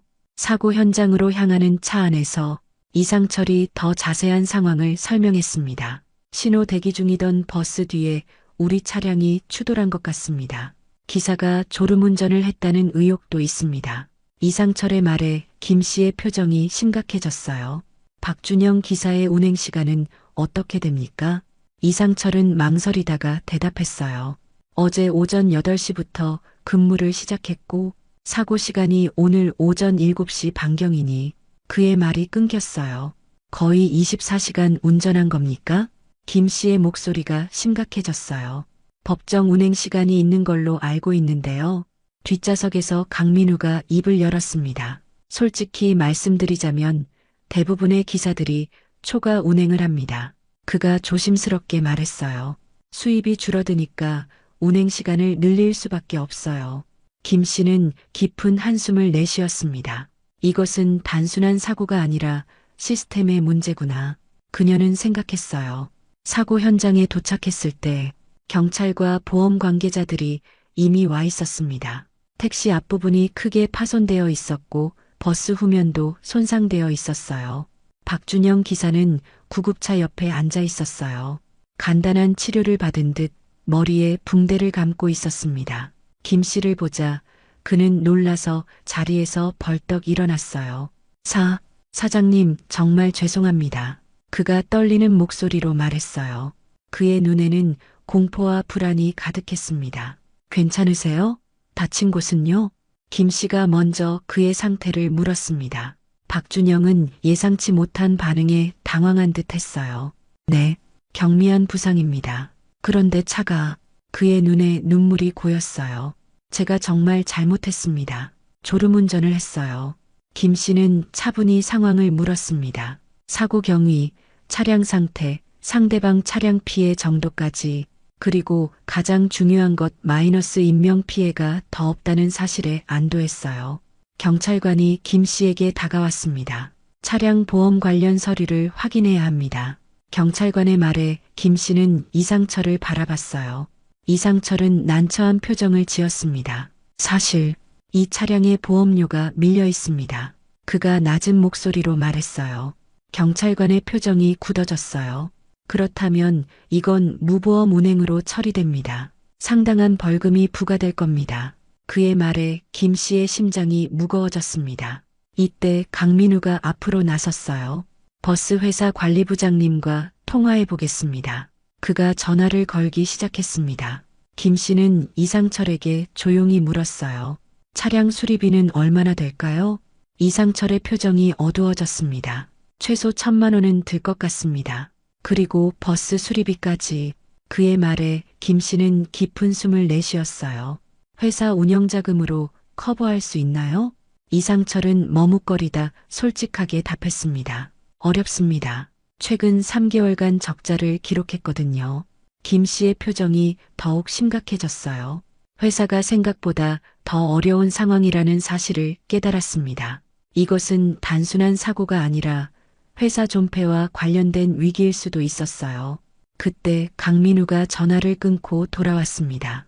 버스 회사 관리부장님과 이야기했습니다. 그의 표정이 조금 밝아져 있었어요. 어떻게 됐나요? 김 씨가 물었습니다. 일단 상대방 버스에 승객이 없었던 것이 다행입니다. 그리고 부장님이 먼저 자사보험으로 처리하고 나중에 정산하는 방식으로 합의해 주셨습니다. 강민우의 말에 김 씨는 안도의 한숨을 내쉬었어요. 정말 고맙습니다, 강 기사님. 김 씨가 진심으로 말했어요. 강민우는 미소로 답했습니다. 사고 처리가 일단락되어 회사로 돌아오는 길, 김 씨는 깊은 생각에 잠겼습니다. 이 사고는 단순한 운전자 과실이 아니라 기사들의 과로, 차량 관리 시스템 부재, 보험 관리 부실, 수익 분배 구조 문제까지 모든 문제가 복합적으로 얽혀 있었어요. 근본적인 해결책이 필요하구나. 이번 사고로 회사가 어떤 상황에 처하게 되나요? 김 씨가 이상철에게 물었어요. 솔직히 말씀드리면 위태롭습니다. 이상철이 무거운 목소리로 답했어요. 차량 한 대가 운행 불가능해지면 수입이 더 줄어들고 수리비와 벌금까지 구체적인 금액으로 말해주세요. 김 씨가 요청했어요. 보험 처리, 벌금, 차량 수리비까지 합하면 약 2천만 원 정도 예상됩니다. 이상철의 말에 강민우도 심각한 표정을 지었어요. 게다가 차량 운행 중단으로 인한 수익 손실까지. 현재 회사 계좌에는 얼마나 있나요? 김 씨가 물었습니다. 운영자금으로 약 1천만 원 정도 남아 있습니다. 이상철의 대답에 사무실은 무거운 침묵에 빠졌어요. 김 씨는 창밖을 바라보며 깊은 숨을 내쉬었습니다. 취임 이틀 만에 이런 위기를 맞이하리라고는 예상하지 못했어요. 하지만 위기는 기회이기도 했습니다. 회사에 도착했을 때는 이미 오후였어요. 소식을 들은 기사들이 모여 있었습니다. 그들의 표정에서 동료에 대한 걱정과 함께 새 사장의 대처를 지켜보는 호기심이 읽혔어요. 젊은 기사 몇 명이 모여 작은 목소리로 대화를 나누고 있었습니다. 이제 끝났나 봐. 차라리 다른 회사 알아봐야 하나? 아니야, 기다려보자. 새 사장님이 어떻게 하실지. 베테랑 기사들은 보다 냉정했어요. 회사가 어려운 건 이번이 처음이 아니야. 문제는 어떻게 대처하느냐지. 김 씨는 그들 앞에 섰습니다. 박준영 기사님은 괜찮습니다. 경미한 부상만 있었고 현재 병원에서 검사 중입니다. 그녀의 말에 기사들이 안도의 한숨을 내쉬었습니다. 하지만 이번 사고를 통해 중요한 문제점들을 발견했습니다. 김 씨의 목소리가 단호해졌어요. 초과 근무와 과로 운전, 차량 관리 부실, 보험 관리 문제까지 이대로는 안 됩니다. 그녀의 눈빛이 강렬해졌어요. 우리 모두가 변해야 합니다. 기사들 사이에 작은 웅성거림이 일었습니다. 일부는 불안한 표정을, 일부는 관심 어린 표정을 지었어요. 김 씨는 그들의 반응을 유심히 관찰했습니다. 내일 오전 10시에 전 직원 회의를 열겠습니다. 김 씨가 선언했어요. 모두 참석해 주세요. 중요한 발표가 있을 겁니다. 저번 같은 회의입니까? 듣기만 하고 끝나는. 한중년 기사가 약간 냉소적으로 물었어요. 김 씨는 고개를 저었습니다. 아닙니다. 내일은 구체적인 변화안을 제시하고 여러분의 의견을 듣겠습니다. 그녀의 단호한 눈빛에 기사들의 표정이 변했어요. 무엇보다 내일 회의에서 회사의 재정 상황을 투명하게 공개하겠습니다. 김 씨의 말에 기사들 사이에서 놀란 목소리가 들렸어요. 이전 경영진은 결코 공개하지 않던 정보였으니까요. 그리고 이 위기를 어떻게 함께 극복할지 여러분의 지혜를 구하겠습니다. 김 씨의 말에 특히 베테랑 기사들의 눈빛이 달라졌어요. 수십 년 택시업계에서 일해온 그들의 경험이 존중받는 느낌이었을 테니까요. 그녀가 사무실로 향하는 뒷모습을 지켜보며 강민우는 복잡한 표정을 지었어요. 이전과는 다른 종류의 사장이 온 것 같았습니다. 이상철이 그에게 다가왔습니다. 강 기사 어땠어? 면담은? 그가 조심스럽게 물었어요. 강민우는 잠시 생각에 잠겼다가 답했습니다. 예상과 달랐어요. 꾸중보다는 경청이었달까? 그의 목소리에는 혼란스러움과 존경심이 섞여 있었어요.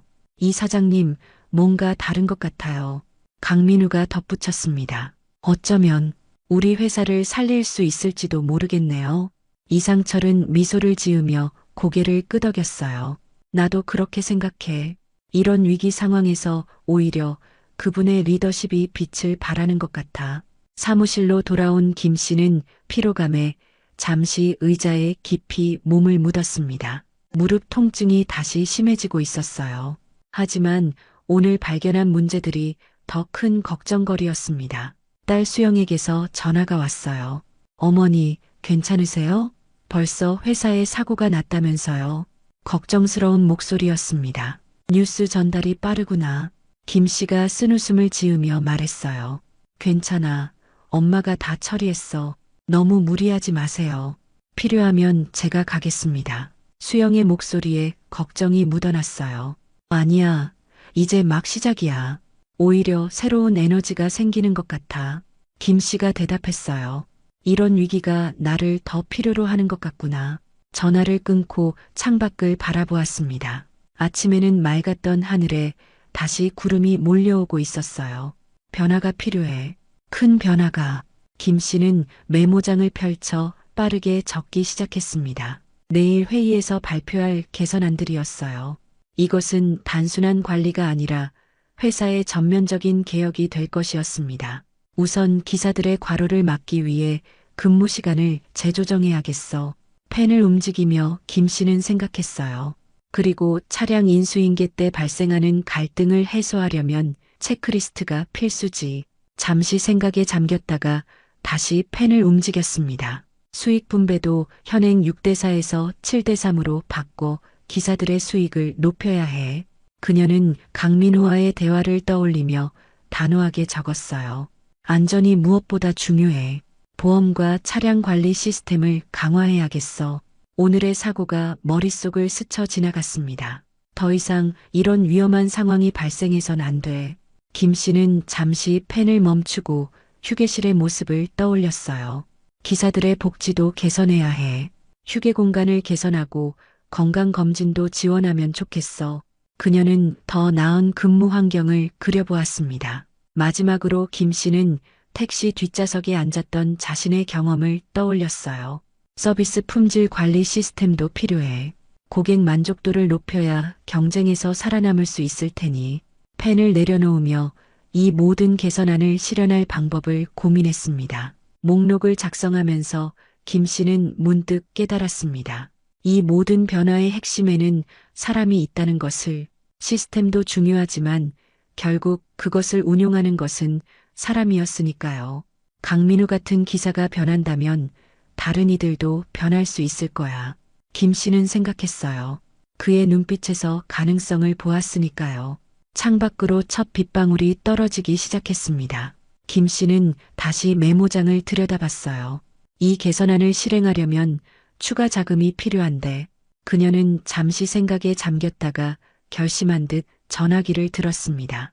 수영아, 엄마야. 잠깐 시간 있니? 의논할 일이 있어. 개인 자금을 회사에 투자할 생각이었어요. 리스크가 크지만 위기는 곧 기회라고 생각했습니다. 30년 교직 생활 동안 쌓아온 연금의 일부를 투자하는 것. 쉬운 결정은 아니었지만 그녀는 이 회사와 직원들의 가능성을 믿었어요. 이 위기는 변화의 시작점이 될 것이었어요. 그녀의 교육자로서의 경험과 리더십이 진정한 시험대에 오르는 순간이었습니다. 김 씨는 깊은 숨을 내쉬며 펜을 다시 들었어요. 택시회사 사장이 되는 것이 이렇게 도전적일 줄은 몰랐네. 그녀는 미소 지었습니다. 하지만 이런 도전이야말로 73세의 그녀에게 새로운 활력을 주고 있었어요. 무릎 통증이 여전했지만 김 씨의 눈빛은 어느 때보다 단단했습니다. 내일은 더 중요한 날이 될 테니까요. 다음 날 아침 회의실은 평소와 달리 빨리 채워졌습니다. 전날 사고 소식과 김 씨의 전 직원회의 공지가 기사들의 호기심을 자극한 듯 했어요. 대부분의 기사들이 출석했고 자리가 부족해 뒤쪽에 서 있는 이들도 있었습니다. 김 씨는 예정된 시간보다 5분 일찍 회의실에 들어섰어요. 무릎 통증이 여전했지만 그녀의 걸음걸이에는 확고한 의지가 담겨 있었습니다. 테이블 위에는 기사들 수만큼 준비된 서류 뭉치가 놓여 있었어요. 안녕하세요, 여러분. 김 씨의 목소리가 회의실에 울렸습니다. 기사들의 잡담이 순식간에 멈췄어요. 오늘 이 자리는 매우 중요합니다. 김 씨가 말했어요. 우리 회사의 현 상황과 앞으로의 방향에 대해 솔직하게 말씀드리려고 합니다. 그녀는 테이블 위에 서류 뭉치를 가리켰습니다.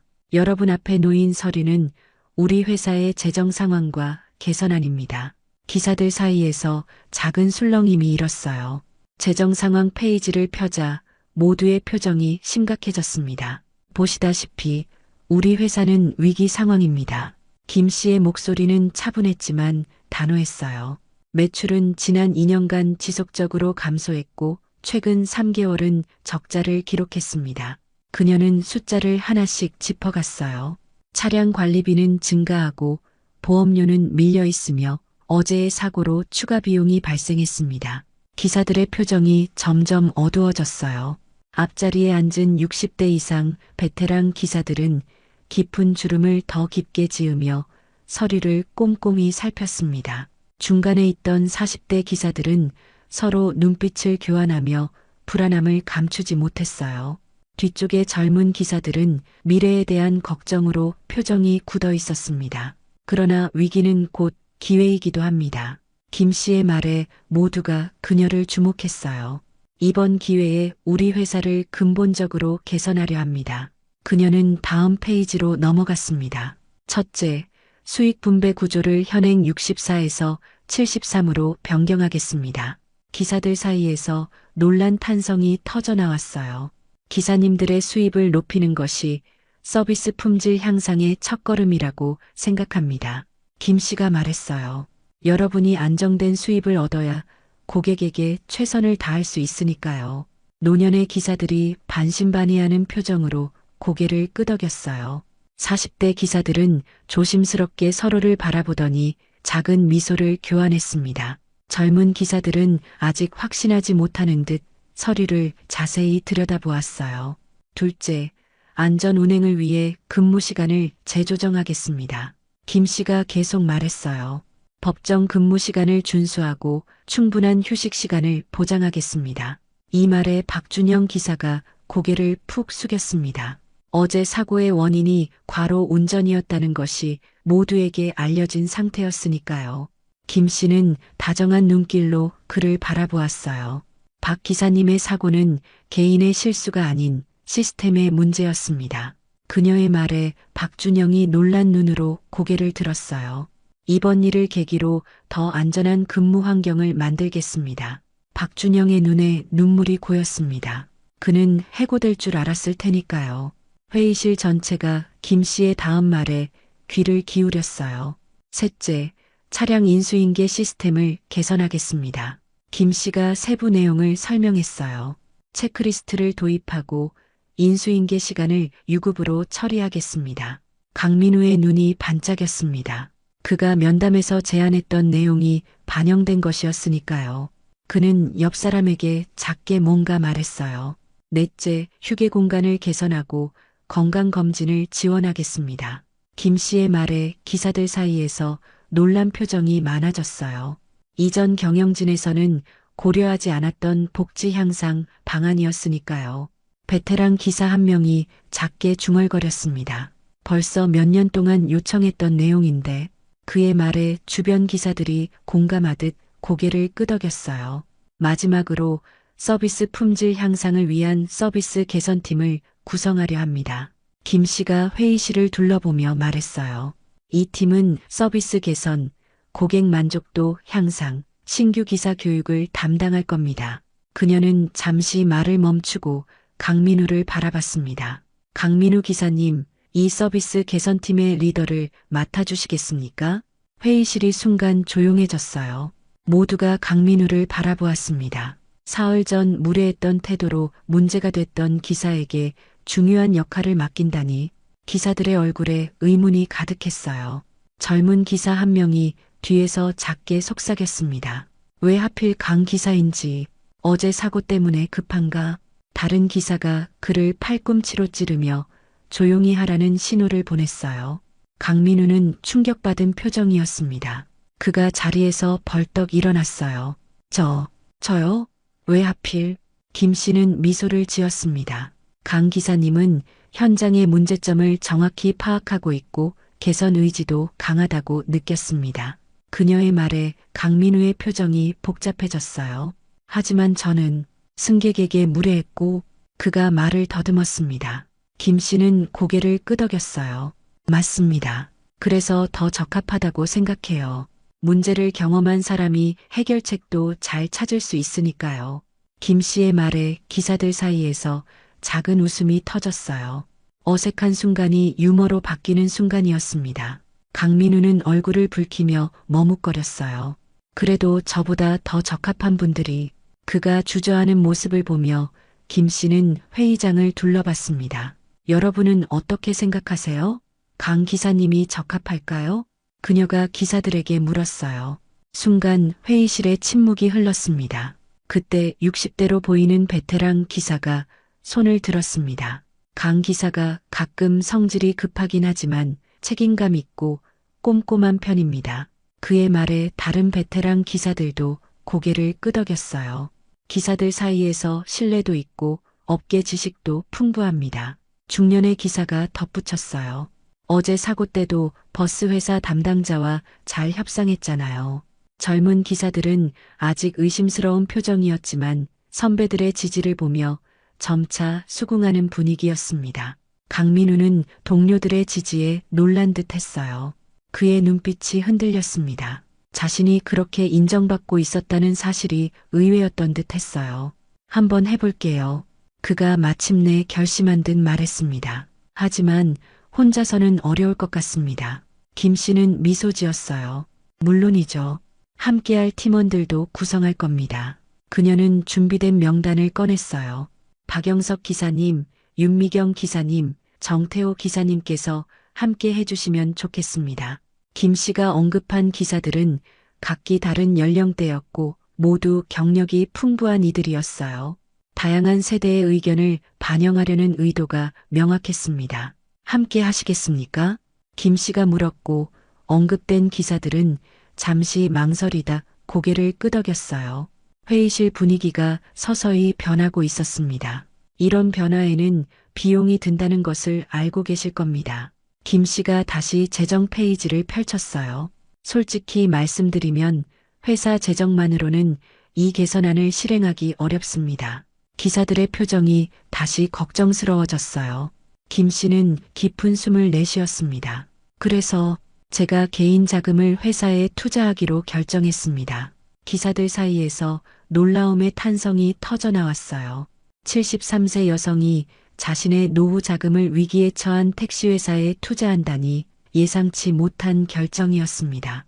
어젯밤 딸과 오랜 상담 끝에 내린 결정입니다. 김 씨가 덧붙였어요.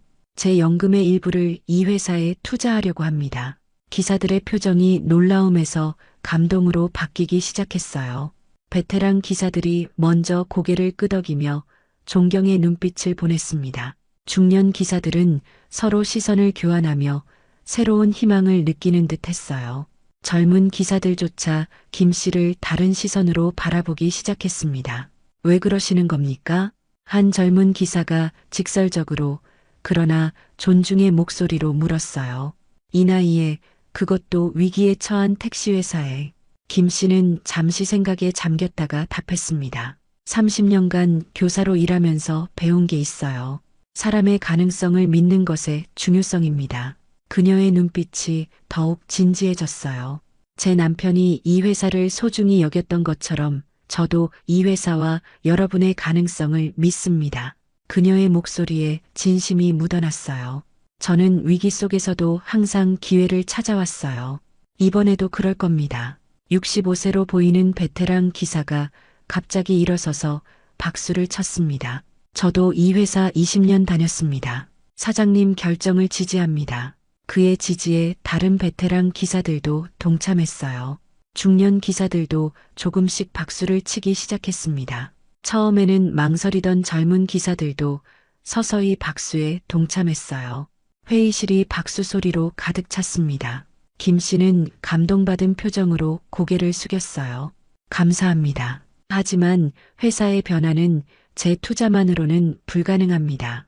그녀의 표정이 다시 진지해졌어요. 여러분의 동참이 필요합니다. 김 씨가 마지막으로 말했어요. 서비스 품질, 안전 운행, 책임감 있는 태도, 우리 모두가 변해야 회사도 변합니다. 회의가 끝나고 기사들이 하나둘 자리를 떠났습니다. 그러나 분위기는 확연히 달랐어요. 처음에는 의심과 불안으로 가득했던 표정들이 이제는 조심스러운 희망으로 바뀌어 있었습니다. 베테랑 기사들은 김 씨에게 다가와 악수를 청했습니다. 정말 기대가 됩니다, 사장님. 드디어 제대로 된 변화가 시작되는 것 같네요. 중년 기사들은 서로 이야기를 나누며 새로운 계획에 대해 토론하고 있었어요. 젊은 기사들은 여전히 조심스러웠지만 강민우를 중심으로 모여 의견을 나누기 시작했습니다. 강민우는 서비스 개선팀 멤버들과 이야기를 나누고 있었어요. 그의 얼굴에서 책임감과 결의가 엿보였습니다. 김 씨가 생각한 것보다 더 빨리 역할에 적응하는 듯 했어요. 회의실이 거의 비었을 때 강민우가 김 씨에게 다가왔습니다. 사장님, 정말 저를 믿으시는 건가요? 그의 목소리에는 여전히 의문이 남아 있었어요. 김 씨는 고개를 끄덕였습니다. 물론이죠. 첫인상만으로 사람을 판단하지 않아요. 강 기사님의 가능성을 봤으니까요. 그녀의 말에 강민우의 눈이 촉촉해졌어요. 어제 저녁에 가족들에게 말했습니다. 그동안 제가 얼마나 불만이 많았는지. 강민우가 조용히 말했어요. 아이들이 택시기사인 아빠를 자랑스러워하지 않아서 항상 마음이 아팠거든요. 김 씨는 공감하는 표정으로 고개를 끄덕였습니다. 이제는 달라질 거예요. 아이들에게 자랑스러운 아버지가 되실 겁니다. 그녀의 말에 강민우가 깊이 고개를 숙였어요. 기대에 부응하도록 노력하겠습니다. 그가 진심을 담아 말했습니다. 사실 처음엔 사장님을 의심했어요. 그냥 돈만 챙기러 왔다고 생각했거든요. 김 씨는 미소 지었어요. 알아요. 타인을 쉽게 믿기 어려운 세상이니까요. 그녀의 이해심이 강민우의 마음을 더욱 움직인 듯 했습니다. 제가 만든 서비스 개선안이 있는데 혹시 검토해 주실 수 있을까요? 강민우가 조심스럽게 물었어요. 김 씨의 눈이 반짝였습니다. 지금 당장 봅시다. 그녀가 흔쾌히 답했어요. 서비스 개선팀이 이렇게 빨리 움직일 줄은 예상하지 못했습니다. 사무실로 향하는 계단을 오르며 김 씨는 무릎 통증이 어제보다 덜한 것을 느꼈어요. 어쩌면 새로운 활력이 통증까지 덜어주는 걸까요? 또는 위기 속에서 기회를 발견한 기쁨이 그 어떤 통증보다 강했을지도 모릅니다. 사무실에서 강민우는 자신이 준비한 서비스 개선안을 펼쳤어요. 꼼꼼하게 정리된 내용에 김 씨는 감탄했습니다. 아마도 밤새 준비한 듯 했어요.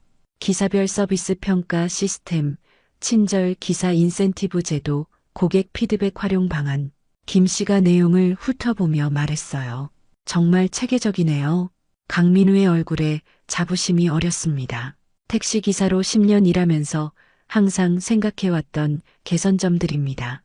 그의 목소리에는 열정이 담겨 있었어요. 이런 아이디어가 있었는데도 회사에 제안하지 않았던 이유는 뭔가요? 김 씨가 호기심 어린 표정으로 물었습니다. 강민우는 잠시 머뭇거리다 솔직하게 답했어요. 들어줄 사람이 없다고 생각했거든요. 그냥 운전이나 하라고 말했을 테니까요. 그의 목소리에는 과거의 실망감이 묻어 있었습니다. 김 씨는 고개를 끄덕였어요. 이해합니다. 하지만 이제는 달라요. 모든 아이디어를 환영합니다. 그녀의 말에 강민우의 표정이 밝아졌어요. 다른 기사들도 비슷한 생각이 많을 겁니다. 기회만 주신다면. 그가 말했을 때 김 씨의 눈에 희망이 반짝였습니다. 바로 이것이었어요. 변화의 시작점. 사무실 문이 열리고 이상철이 들어왔습니다. 사장님, 전화 왔습니다. 몇몇 기사들이 개인적으로 말씀드리고 싶다고 기다리고 있습니다. 그의 표정에는 놀라움과 희망이 섞여 있었어요. 김 씨는 강민우에게 고개를 끄덕였습니다. 계속 진행해 주세요. 저는 기사님들을 만나보겠습니다. 그녀가 말했어요. 창밖으로 비가 그치고 햇빛이 비치기 시작했습니다. 김 씨는 이상철과 함께 나가면서 잠시 뒤돌아 강민우를 바라봤어요. 그의 열정적인 모습에서 회사의 미래가 보였습니다. 이런 변화가 정말 가능할까요, 사장님? 이상철이 조심스럽게 물었어요. 김 씨는 창밖의 햇살을 바라보며 미소 지었습니다. 물론이죠. 우리가 함께 한다면 말이에요. 그녀의 확신에 찬 목소리가 사무실을 가득 채웠습니다. 작은 택시회사의 대변역이 시작되는 순간이었어요. 3개월이 흐른 어느 화창한 오후, 택시회사 마당에 줄지어 서 있는 차량들이 햇빛에 반짝였어요. 세차를 마친 택시들이 깨끗한 모습으로 손님을 기다리고 있었습니다. 김 씨는 사무실 창가에 서서 바깥 풍경을 바라보았어요. 지난 3개월간 많은 것이 변했습니다. 쉽지 않은 과정이었지만 조금씩 성과가 나타나기 시작했어요. 무릎을 짚으며 천천히 의자에 앉았습니다. 통증은 여전했지만 예전처럼 거슬리게 느껴지지 않았어요. 어쩌면 더 중요한 목표가 생겨서일지도 모릅니다. 외적인 변화도 있었어요. 새롭게 개조된 휴게실, 체계적인 업무 시스템, 깨끗해진 차량들. 하지만 더 중요한 것은 사람들의 변화였습니다. 물론 모든 게 순탄하지는 않았어요. 초기에는 변화에 저항하는 기사들도 있었습니다. 특히 중년 기사들 중 일부는 그냥 예전처럼 하면 안 되나? 라며 불만을 표했어요. 김 씨는 그들의 우려를 무시하지 않고 경청했습니다. 교감 시절 학부모 면담에서 터득한 소통 방식이 도움이 되었어요. 점차 기사들은 변화의 필요성을 이해하기 시작했습니다. 문득 노크 소리가 들렸습니다. 강민우가 들어와 김 씨에게 서류를 건넸어요. 그는 이제 서비스 개선팀의 리더로서 책임감 있는 모습이었습니다. 강민우가 지난달 고객 만족도 조사 결과를 설명했어요. 이전보다 30% 상승한 수치에 김 씨는 뿌듯함을 느꼈습니다. 성실택 씨가 지역에서 점차 신뢰를 회복하고 있었어요. 무엇보다 기쁜 것은 매출이 서서히 회복되고 있다는 점이었습니다. 아직 완전한 흑자 전환은 이루어지지 않았지만 분명한 상승세를 보이고 있었어요. 아직 갈 길이 멀지만 방향은 맞는 것 같습니다. 김 씨가 말했어요. 강민우는 고개를 끄덕이며 동의했습니다. 새로운 서비스 매뉴얼이 큰 역할을 했어요. 강민우가 중심이 되어 만든 이 매뉴얼은 현장 기사들의 경험이 녹아 있었습니다. 실질적이고 효과적인 가이드라인이었어요. 특히 신입기사 교육 프로그램이 좋은 평가를 받았어요. 강민우는 자신의 실수와 경험을 솔직히 공유하며 젊은 기사들을 가르쳤습니다. 그의 진정성이 전달된 덕분이었어요. 김 씨는 그가 얼마나 성장했는지 눈으로 직접 확인할 수 있었습니다. 처음 만났을 때의 무례하고 거칠던 기사는 온데간데 없었어요. 변화의 과정을 지켜보는 것이 교육자로서 가장 큰 보람이었습니다. 오늘은 특별한 날이었어요. 성실택 씨 창립 20주년을 기념하는 작은 행사가 예정되어 있었습니다. 김 씨는 모든 기사들에게 감사의 마음을 전할 생각이었어요. 휴게실로 내려가는 계단에서 무릎이 욱신거렸습니다. 비 오는 날이면 더 심해지는 통증이었지만 김 씨는 천천히 그러나 포기하지 않고 한 계단씩 내려갔어요. 의사는 무릎 수술을 권했지만 지금은 회사가 더 중요했습니다. 아직은 아니에요. 그녀는 미소 지으며 의사의 조언을 뒤로 미뤘어요. 휴게실에 도착하니 기사들이 삼삼오오 모여 이야기를 나누고 있었습니다.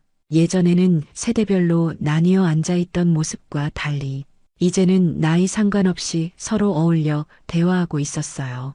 물론 아직도 의견 충돌은 있었습니다. 젊은 기사들은 디지털 콜 시스템을 더 적극적으로 도입하자고 주장했고 베테랑 기사들은 기존 방식의 장점을 강조했어요. 하지만 이제는 서로 존중하며 해결책을 찾아가는 모습이었습니다. 기사들은 김 씨를 발견하자 반갑게 인사했어요. 그중 박준영 기사가 다가와 조용히 감사 인사를 전했습니다. 사고 이후 그에게 두 번째 기회를 준 것에 진심으로 고마워했어요. 김 씨는 미소로 답했습니다. 실수는 누구나 합니다. 중요한 건 그 후의 태도예요. 그의 어깨를 가볍게 두드리며 말했어요. 행사가 시작되고 이상철이 마이크를 잡았습니다. 그는 지난 3개월간의 변화에 대해 발표했어요. 성과와 함께 앞으로의 도전 과제도 솔직하게 언급했습니다. 김 씨가 마이크를 이어받았어요. 73세의 나이에도 당당한 목소리로 기사들에게 감사의 마음을 전했습니다. 무릎 통증은 여전했지만 그녀의 열정만큼은 어느 때보다 강렬했어요. 그녀는 성실택 씨가 이뤄낸 변화의 주역은 바로 기사들 자신이라고 강조했습니다. 지난 3개월간 모두가 한마음으로 노력한 결과였으니까요. 앞으로도 함께 더 나은 회사를 만들어가자는 희망찬 메시지를 전했어요. 행사가 끝나고 김 씨는 딸 수영과 함께 집으로 향했습니다. 처음에 반대했던 수영도 이제는 어머니의 결정을 존중하게 되었어요. 어머니, 솔직히 처음엔 걱정했어요. 하지만 이젠 자랑스러워요. 차 안에서 김 씨는 문득 자신이 얼마나 변했는지 생각했습니다. 남편 사망 후 느꼈던 무력감과 상실감이 이제는 새로운 목적 의식으로 바뀌었어요. 인생은 끝날 때까지 끝난 게 아니구나 라고 속으로 중얼거렸습니다. 집으로 돌아가는 길, 김 씨는 창밖으로 지나가는 도시 풍경을 바라봤어요. 고등학교 교감으로 일하던 시절 자신의 결정이 학생들의 삶에 영향을 미쳤던 것처럼 지금은 택시회사를 통해 또 다른 방식으로 사람들의 삶에 영향을 주고 있었습니다. 저녁 식사를 마친 후 김 씨는 베란다에 앉아 차를 마셨어요. 노을이 지는 하늘을 바라보며 남편을 떠올렸습니다. 당신이 이런 변화를 보면 어떤 생각을 할까? 아마 자랑스러워할 것 같았어요. 택시회사를 통해 많은 사람들의 삶에 긍정적인 영향을 미치고 있으니까요. 회사는 단순한 사업체가 아니라 사람들의 꿈과 희망이 모이는 공간이었습니다.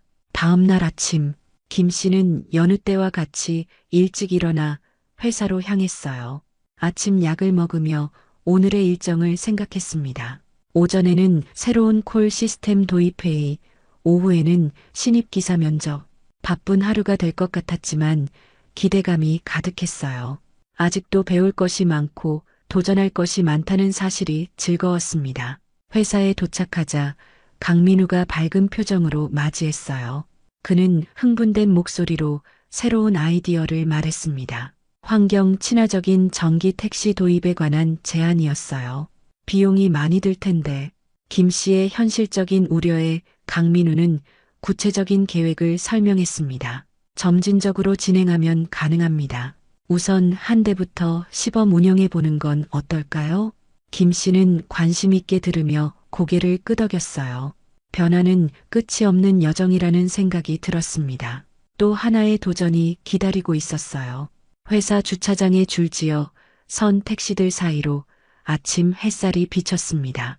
성실택시라는 로고가 반짝이는 모습이 마치 새로운 시작을 알리는 것 같았어요. 김 씨는 무릎 통증을 느끼면서도 활기찬 발걸음으로 하루를 시작했습니다. 73세의 나이로 시작한 새로운 도전. 불가능할 것 같았던 일이 현실이 되었어요. 김 씨는 사무실 문을 열며 생각했습니다. 인생에는 끝이란 없다. 은퇴는 끝이 아니라 새로운 시작일 뿐. 삶은 계속해서 우리에게 배움과 성장의 기회를 준다는 것을, 그리고 가장 중요한 것은 나이나 배경에 상관없이 서로 존중하고 소통할 때 진정한 변화가 시작된다는 진리를 김 씨는 이 작은 택시회사를 통해 다시 한번 깨닫게 되었습니다. 오늘도 성실택시의 문이 활짝 열렸어요. 새로운 하루, 새로운 도전을 향해